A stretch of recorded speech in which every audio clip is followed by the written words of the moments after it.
Assalamualaikum warahmatullahi wabarakatuh.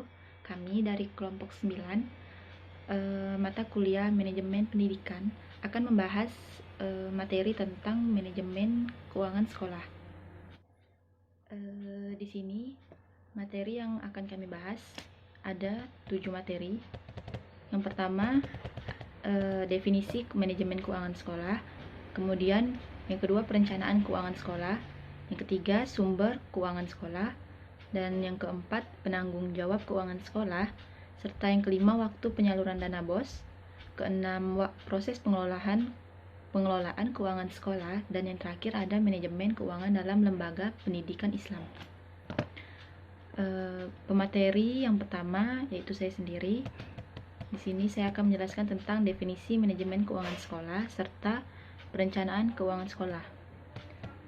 Yang pertama, definisi manajemen keuangan sekolah. Pengertian keuangan terlebih dahulu menurut para ahli. Yang pertama ada Bambang Rianto. Menurut Bambang Rianto itu sendiri, manajemen keuangan adalah semua aktivitas sekolah, organisasi, atau perusahaan yang berkaitan dengan usaha untuk mendapatkan pendanaan yang diperlukan dengan biaya minimal serta syarat-syarat yang paling menguntungkan, serta usaha untuk menggunakan dana tersebut seefisien mungkin. Yang kedua ada Sutrisno. Menurut Sutrisno itu sendiri, manajemen keuangan adalah semua aktivitas sekolah, organisasi atau perusahaan dengan usaha-usaha untuk memperoleh dana sekolah, organisasi, atau perusahaan dengan biaya yang murah serta usaha untuk memakai dan mengalokasikan dana tersebut secara efisien. Kemudian ada juga menurut Agus Sartono. Menurut Agus Sartono, manajemen keuangan adalah semua yang berhubungan dengan pengalokasian dana dalam bermacam bentuk investasi, organisasi atau perusahaan dengan biaya yang murah serta usaha untuk memakai dan mengalokasikan dana tersebut secara efisien. Bisa kita tarik kesimpulan, pengertian dari manajemen keuangan itu sendiri adalah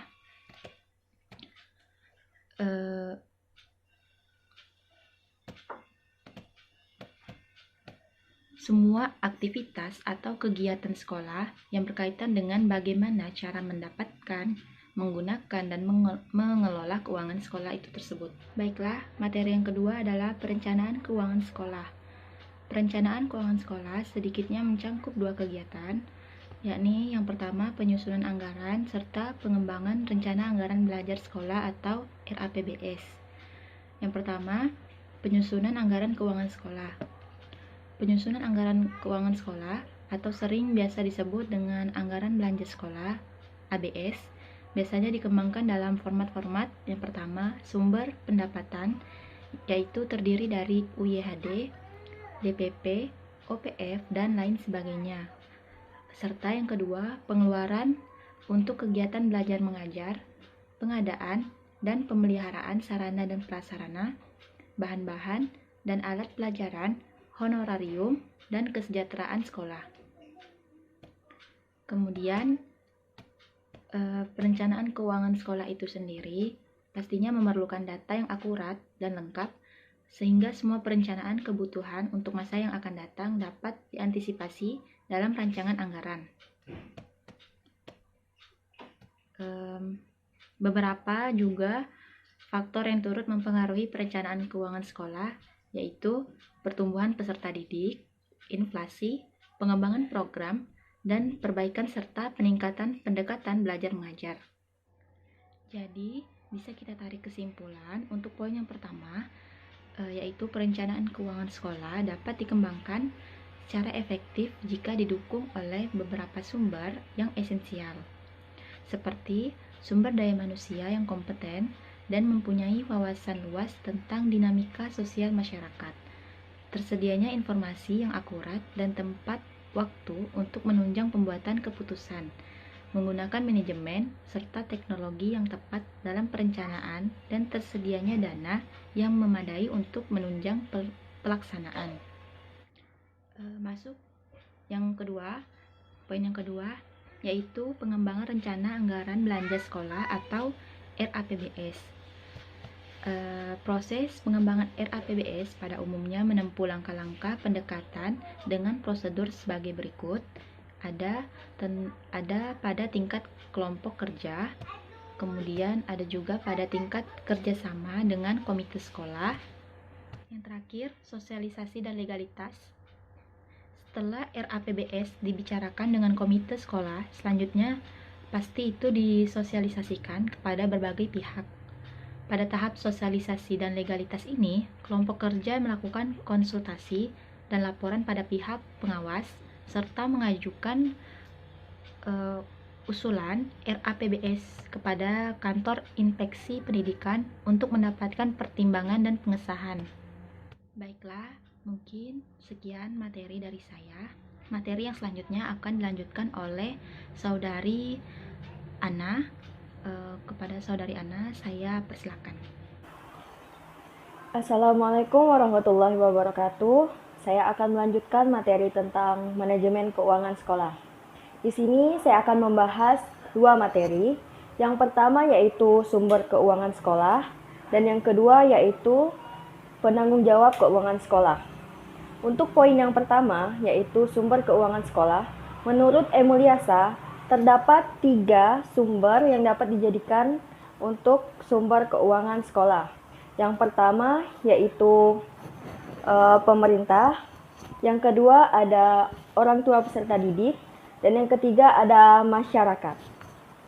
Untuk sumber keuangan dari pemerintah bisa didapatkan dari pemerintah pusat maupun pemerintah daerah. Dana ini disediakan melalui jalur anggaran rutin dalam daftar isian kegiatan atau DIK yang diberikan untuk semua sekolah dalam setiap tahun ajaran dan diberikan berdasarkan jumlah peserta didik yang ada pada sekolah tersebut. Nah, selain DIK, pemerintah juga memberikan dana bantuan operasional sekolah atau yang biasa kita sebut dengan dana BOS. Dana BOS ini diberikan secara berkala dan digunakan untuk membiayai seluruh kegiatan operasional sekolah.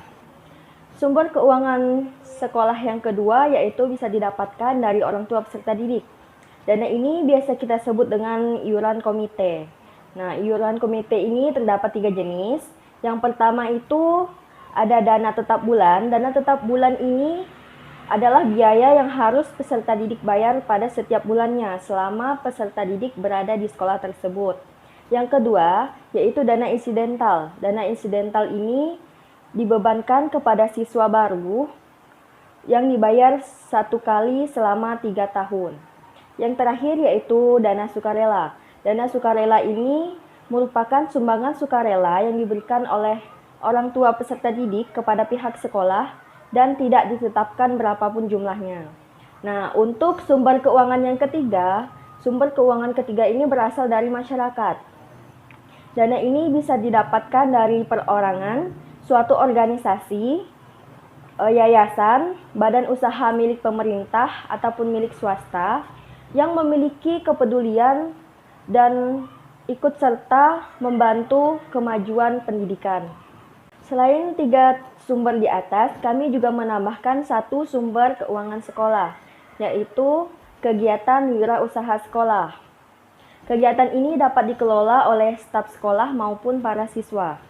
Dana ini bisa didapatkan dari koperasi, kantin sekolah, bazar, maupun fotokopi dan lain sebagainya. Nah, dengan adanya kegiatan wirausaha sekolah ini dapat membantu dan mempermudah warga sekolah, baik siswa maupun gurunya dalam proses belajar mengajar. Jadi, pada pembahasan kali ini terdapat 4 sumber keuangan sekolah, yaitu pemerintah, orang tua peserta didik, masyarakat, dan yang terakhir ada kegiatan wirausaha sekolah. Saya akan melanjutkan poin kedua, yaitu penanggung jawab keuangan sekolah. Nah, dalam pembahasan ini terdapat 2 pendapat, yaitu menurut Al-Fafa dan menurut Emuliasa. Menurut Al-Fafa, penanggung jawab biaya pendidikan adalah kepala sekolah. Akan tetapi, guru juga diharapkan ikut berperan. Nah, salah satu peran guru dalam manajemen ini yaitu membuat pembukuan, penerimaan, dan penggunaan dana pembangunan. Sedangkan menurut M. Mulyasa, bendaharawan adalah orang yang berwenang melakukan penerimaan, penyimpanan, dan pengeluaran uang atau surat-surat berharga lainnya yang dapat dinilai dengan uang, serta membuat perhitungan dan pertanggungjawaban. Sedangkan kepala sekolah hanya dilimpahi fungsi ordonator untuk memerintahkan pembayaran. Assalamualaikum warahmatullahi wabarakatuh. Baiklah, saya akan melanjutkan materi waktu penyaluran dana BOS. Penyaluran dana dilakukan setiap periode 3 bulanan, yaitu periode Januari-Maret, April-Juni, Juli-September, dan Oktober-Desember. Selanjutnya yaitu proses pengelolaan keuangan sekolah. Komponen keuangan sekolah merupakan komponen yang menentukan terlaksananya kegiatan belajar mengajar bersama komponen-komponen lain. Perencanaan menentukan untuk apa, di mana, kapan, dan berapa lama akan dilaksanakan dan bagaimana cara melakukannya.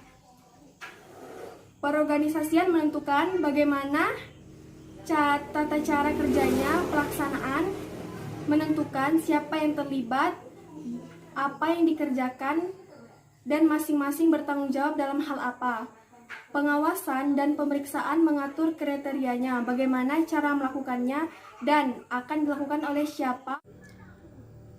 Umpan balik merumuskan kesimpulan dan saran-saran untuk kesinambungan terselenggaranya manajemen operasional sekolah.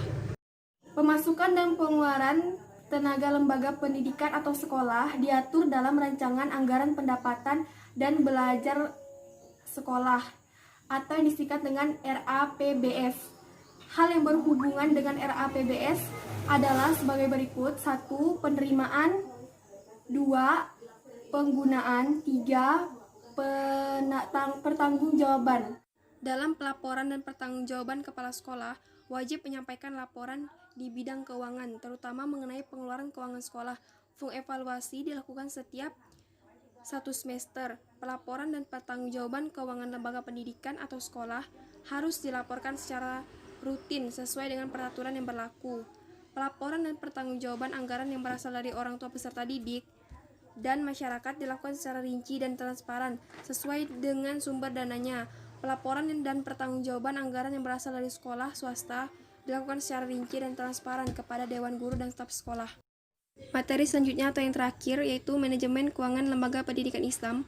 Manajemen keuangan pendidikan Islam, sumber keuangan pada suatu sekolah umum dan sekolah Islam secara garis besar dapat dikelompokkan atas 3 sumber, yaitu 1. Pemerintah, baik pemerintah pusat, daerah maupun kedua-duanya yang bersifat umum atau khusus yang diperuntukkan bagi kepentingan pendidikan, dalam hal ini BOS dan BOP. 2. Orang tua atau peserta didik. 3. Masyarakat, baik mengikat maupun tidak mengikat. Untuk menggerakkan sumber-sumber keuangan agar mudah dikeluarkan untuk pembiayaan lembaga pendidikan Islam negeri maupun swasta, ada beberapa cara yang dapat ditempuh, antara lain: 1.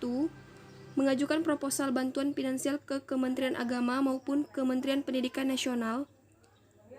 2. Mengajukan proposal bantuan finansial ke pemerintahan daerah. 3. Mengedarkan surat permohonan bantuan kepada wali siswa. 4. Mengundang alumni yang sukses untuk dimintai bantuan. 5. Mengajukan proposal bantuan finansial kepada para pengusaha. 6. Kegiatan-kegiatan yang dapat mendatangkan keuntungan uang. 7. Memperdayakan wakaf, hibah dan sedekah atau infak melalui komite sekolah. 8. Memberdayakan solidaritas anggota organisasi keagamaan yang menaungi lembaga. Sekian penjelasan dari kelompok kami. Akhir kata, kami ucapkan minal aizin wal faizin. Mohon maaf lahir dan batin. Wassalamualaikum warahmatullahi wabarakatuh.